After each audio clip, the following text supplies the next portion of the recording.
और अब बात कोरोना की। नववर्ष आने में सिर्फ 2 दिन बाकी हैं। हर कोई नई तैयारियों के साथ नववर्ष का स्वागत करना चाहता है, लेकिन एक बार फिर नववर्ष की खुशियों के बीच में कोरोना की चौथी लहर की आशंका है। इसलिए देश के स्वास्थ्य विभाग ने चेतावनी जारी की है। उनके मुताबिक कोरोना को लेकर अगले 40 दिन बहुत भारी होने वाले हैं। एक बार फिर से कोरोना का तीव्र संक्रमण देश में फैल सकता है। आप उसे कोरोना की चौथी लहर का भी नाम दे सकते हैं। और ऐसी चेतावनी बेवजह नहीं है। इसके पीछे कोरोना संक्रमण के पिछले ट्रेंड्स हैं जो ये बता रहे हैं कि कोरोना पर अगर सावधान नहीं हुए तो वर्ष 2023 की जनवरी और फरवरी भारी पड़ सकती है। इसलिए हम आपको सचेत करना चाहते हैं। आपको बहुत सावधान और सतर्क रहने की जरूरत है। और यह सतर्कता क्यों जरूरी है, उसके पीछे है चीन से लेकर अमेरिका, जापान, सिंगापुर, दक्षिण कोरिया और हांगकांग जैसे देश, जिन देशों के नाम आप टीवी स्क्रीन पर देख रहे हैं। स्वास्थ्य विभाग के मुताबिक जब भी इन देशों में कोरोना की लहर आई है और उसके ठीक 35 से 40 दिन बाद भारत में भी कोरोना तेजी से फैलता है। भारत अभी खतरे में तो नहीं है, लेकिन इसे खतरे के दिनों की शुरुआत जरूर कह सकते हैं। और सबसे बड़ा खतरा है दूसरे देशों से आने वाले यात्री। पिछले 2 दिनों में विदेश से आने वाले 6000 यात्रियों की रैंडम टेस्टिंग की गई है, जिनमें से 39 कोरोना से संक्रमित पाए गए हैं। इनसे अलग अगर सोचिए तो बहुत से यात्रियों की टेस्टिंग नहीं हुई है। उनमें से भी कितने कोरोना से संक्रमित होकर आए होंगे, उनकी अभी जानकारी नहीं है। वैसे विदेश से आए ऐसे लोगों के संपर्क में कई दूसरे लोग भी संक्रमित हो सकते हैं। ऐसे में यह आंकड़ा देखते ही देखते बहुत बड़ा हो सकता है। इन आंकड़ों को हल्के में नहीं लिया जा सकता है, क्योंकि इस समय कोरोना का नया वेरिएंट BF.7 एक्टिव है और जिससे संक्रमित व्यक्ति एक साथ 10 से 16 लोगों को संक्रमित कर सकता है। इसके अलावा विदेशी यात्रियों के जरिए अगर भारत में कोई नया वेरिएंट दाखिल हो गया तो उससे भी कोरोना की स्थिति गंभीर हो सकती है। इन्फेक्शन रेट है वो बहुत फास्ट है। इसको कहते हैं R0 फैक्टर, यानी उसको बोलते हैं रिप्रोडक्टिव फैक्टर। एक इंसान जब इन्फेक्ट होता है तो कितने लोगों को इन्फेक्ट कर सकता है, उसको R0 फैक्टर बोलते हैं। तो इस वायरस जो ये वेरिएंट में 10 to 18 लोगों को कर सकता है, जो कि बहुत ज़्यादा है।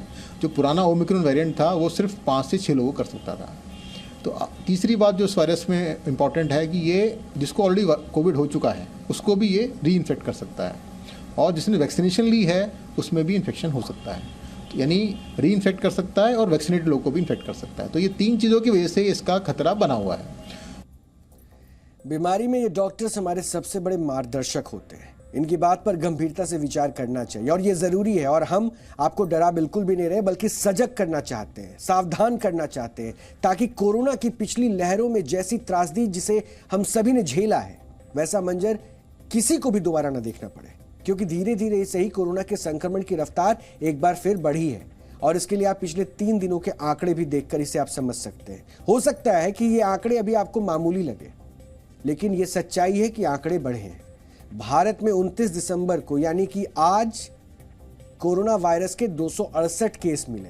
कल 28 दिसंबर था और कल कुल केस 188 थे, यानी एक ही दिन में 80 केस बढ़ गए। 27 दिसंबर को कोरोना के सिर्फ 157 केस ही थे और 29 दिसंबर को महाराष्ट्र में कोरोना वायरस से एक मौत भी हुई है।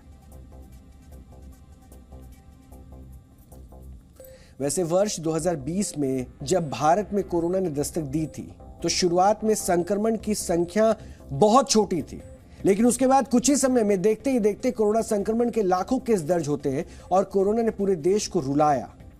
उसे शायद आप भी नहीं भूले होंगे, उसे कौन भूल सकता है। अब आपको उन ट्रेंड्स के बारे में बताते हैं जिनकी वजह से ये कहा जा रहा है कि अगले 40 दिन कोरोना से बहुत सावधान रहने की जरूरत है। ट्रेंड्स के अनुसार पूर्वी एशिया में कोरोना की लहर के करीब 35 से 40 दिन बाद भारत में भी कोरोना की लहर देखी गई है।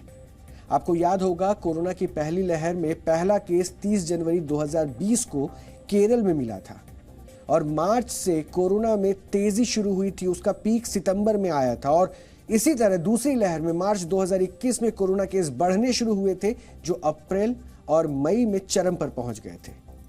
उस समय कुछ ही दिनों तक एक दिन में 2500 से भी अधिक लोग अपनी जान गंवा रहे थे। इसी तरह तीसरी लहर 27 दिसंबर 2021 के आसपास शुरू हुई थी, जिसके बाद 21 जनवरी को सिर्फ एक दिन में 3,47,000 कोरोना केस रिपोर्ट हुए थे और तीसरी लहर में 50 लाख लोग संक्रमित हुए और 10,000 से ज्यादा लोगों की जान चली गई थी। यानी हर बार कोरोना 35 से 40 दिन में ज्यादा तेजी से बढ़ा है और इस बार उस समय से भी पहले ही दूसरे देशों में कोरोना की तेज लहरें आ चुकी थी। इसलिए सावधान होने की जरूरत है, क्योंकि एक बार फिर चीन से लेकर दुनिया के दूसरे हिस्सों में कोरोना तेजी से फैल रहा है और नए वेरिएंट की संक्रमण दर भी पहले से कई गुना अधिक है। ऐसे में भारत में स्थिति सामान्य रहे, इसके लिए स्वास्थ्य मंत्रालय ने कोरोना पर अगले 40 दिनों तक सतर्क रहने की सलाह दी है। राहत की बात अभी यह है कि भारत में कोरोना के एक्टिव मरीजों की संख्या 3,552 है, जो महज 0.1% है, जबकि कोरोना से ठीक होने वालों की दर यानी रिकवरी रेट 98.8% है। रोजाना का पॉजिटिविटी रेट केवल 0.11% है और साप्ताहिक पॉजिटिविटी रेट 0.17% है। कोरोना पर नजर बनाए रखने के लिए बीते 24 घंटे में देश भर में 2,36,919 टेस्ट भी किए गए, लेकिन जैसा कि हम आपको बता चुके हैं कि लापरवाही कोरोना की रफ्तार को कभी भी बढ़ा सकती है। देश में कोरोना महामारी न फैले उसको लिए सतर्कता बरतना हमने चालू कर दिया है। जिस तरह से चीन में कोरोना महामारी की भयानकता हम देख रहे हैं, उसको देखते हुए चीन, जापान, दक्षिण कोरिया, हांगकांग, बैंकॉक सभी से आने वाली फ्लाइट पर हम एविएशन मिनिस्ट्री के साथ बातचीत करके तुरंत ही एयर सुविधा पोर्टल का इम्प्लीमेंटेशन करके सभी पैसेंजर को RT-PCR कंपलसरी करेंगे। कोरोना पर अलर्टनेस की वजह को कुछ और आंकड़ों से भी आपको आज समझना चाहिए, क्योंकि विश्व स्वास्थ्य संगठन ने यानी WHO ने एक रिपोर्ट जारी की है और कोरोना पर आंकड़ों के लिए WHO ने दुनिया को अलग अलग हिस्सों में भी बांटा है। उस रिपोर्ट के मुताबिक पिछले 28 दिनों में वेस्टर्न पैसिफिक रीजन, जिसमें चीन, जापान, वियतनाम, ऑस्ट्रेलिया समेत कुल 35 देश हैं, वहां कोरोना के मामले 44% तक बढ़े हैं।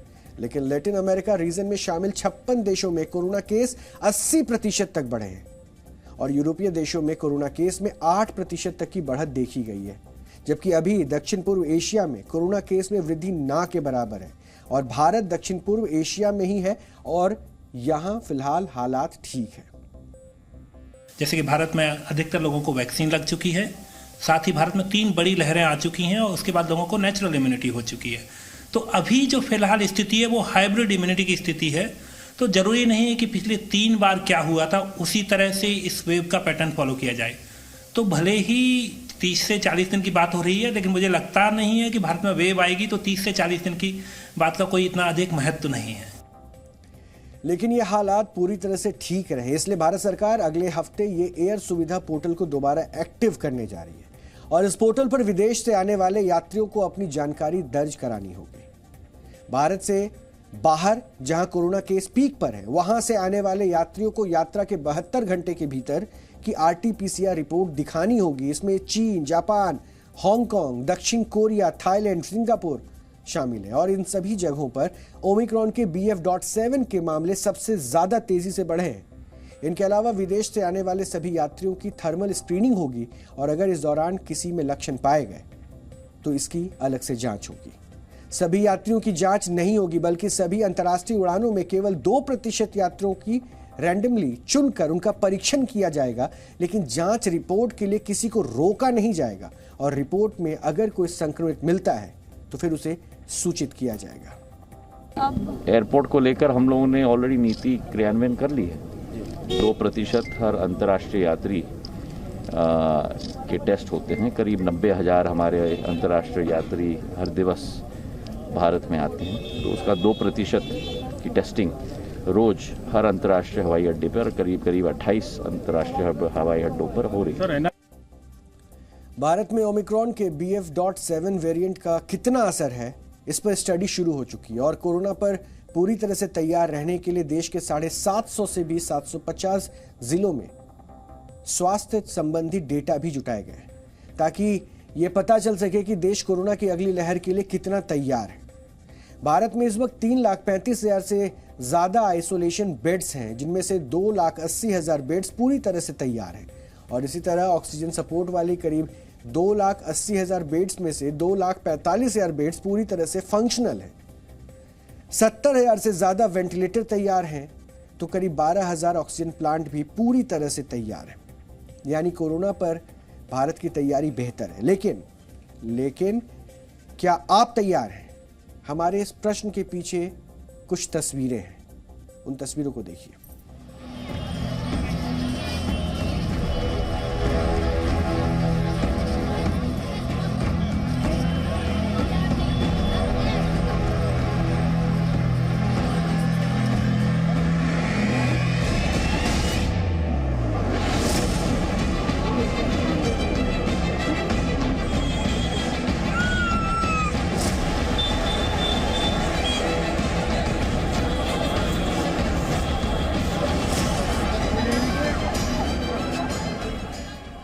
ये सवाल हमने क्यों पूछा कि कितनी तैयारी है, ये वीडियो देखकर आप समझ गए होंगे। हर तरफ भीड़ है, कोई चिंता नहीं है, मास्क गायब है।